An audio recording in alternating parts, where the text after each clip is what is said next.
حضرت عبداللہ ابن عباس رضی اللہ تعالیٰ عنہ سے مروی ایک روایت ہے، میں ایک دن حضور کے پیچھے بیٹھا ہوا تھا، سواری میں حضور کا ردیف تھا، تو حضور نے فرمایا، اے بیٹے، اے لڑکے، میں تجھے کچھ کلمات سکھاتا ہوں، تو اللہ کے حقوق کا خیال رکھ تو وہ تیری حفاظت فرمائے گا۔ تو اللہ تعالیٰ جل شانہ کے احکام کی حفاظت کر، تو اسے اپنے سامنے پائے گا۔ اذا سألت فاسأل اللہ، جب سوال کرے تو اللہ سے ہی سوال کرے، اللہ سے مانگنے کا مزاج پیدا کر لیں کہ فرمایا تمہارے جوتے کا تسمہ بھی ٹوٹ جائے تو وہ بھی اللہ سے مانگو۔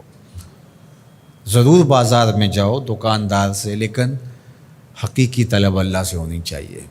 بات بات پہ اللہ سے سوال کرو، بڑی سے بڑی چیز بھی اس سے مانگو، چھوٹی سے چھوٹی چیز بھی اسی سے طلب کرو۔ ہماری ساری ضرورتوں کا کفیل ہمارا رب، ہمارا مالک ہے۔ تو دوسری نصیحت یہ کی کہ جب تو استعانت طلب کرے، مدد طلب کرے تو اللہ سے ہی استعانت طلب کرے۔ وعلم، اور جان کہ اگر ساری امت، سارے لوگ، پوری قوم جمع ہو کے تمہیں فائدہ پہنچانے کی کوشش میں لگ جائیں تو تمہیں وہی فائدہ پہنچا سکتے ہیں جو تیرے لیے تیرے رب نے لکھا ہے۔ اور فرمایا وَإِنِ اجْتَمَعُوا عَلَىٰ أَن يَضُرُّوكَ بِشَيْءٍ، اور اگر تمہیں نقصان پہنچانے کے درپے ہو جائیں، لَمْ يَضُرُّوكَ إِلَّا بِشَيْءٍ قَدْ كَتَبَهُ اللَّهُ عَلَيْكَ، تو تجھے صرف وہی نقصان پہنچا سکتے ہیں جو اللہ نے تیرے لیے لکھا ہے۔ سارا زمانہ بھی مخالف ہو جائے، تیرا کچھ نہیں بگاڑ سکتا۔ ہاں، تیرے مقدر میں اگر کوئی چیز، کوئی بگاڑ لکھا ہے تو وہ ہوگا، اس کا ذریعہ وہ بن جائیں گے۔ تو اس لیے پھر اسی سے مانگو، اسی سے طلب کرو۔ رفعت الاقلام وجفت الصحف، جو لکھنا تھا اللہ نے لکھ دیا، لکھنے کے بعد قلم اٹھا لیا گیا اور جن صحیفوں پہ لکھا تھا وہ خشک ہو گئے۔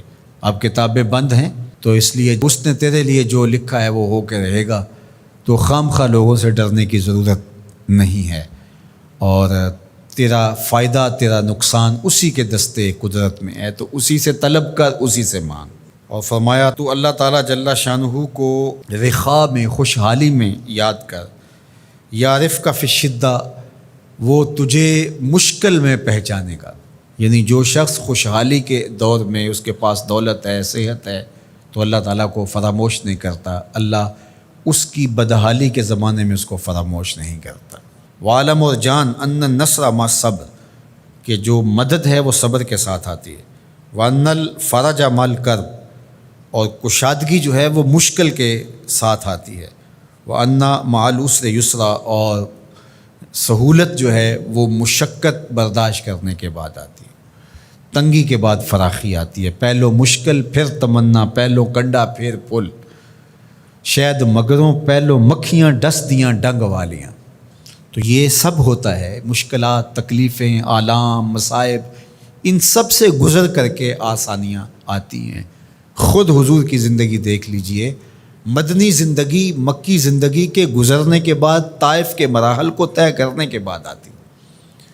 تو ہم ڈائریکٹ اگر چاہیں مکی زندگی کو اختیار کیے بغیر اور طائف کی مشکلات اور سنگلاخ راستوں سے گزرے بغیر مدنی برکتیں حاصل کرنا، تو وہ نہیں پا سکتے۔ تو یہ اللہ تعالیٰ نے ایک نظام رکھا ہوا ہے۔